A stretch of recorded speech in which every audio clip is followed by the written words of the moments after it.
Guys welcome back to my channel. मु आज prepare करी गोटे इजी ब्रेकफास्ट रेसिपी जोड़ा कि आप घरे बहुत कम समय भितर बन पारे, बहुत इजी वे रे बन पारे। तो चलते बनइबा सुजी उपमा गोटे डिफरेंट स्टाइल रे।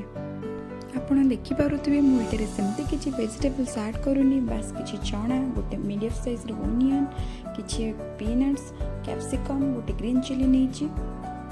आम एठारे सुजी को हल्का फ्राए करके 1 कप सुजी नबा। चलो प्रिपेयर करिबा।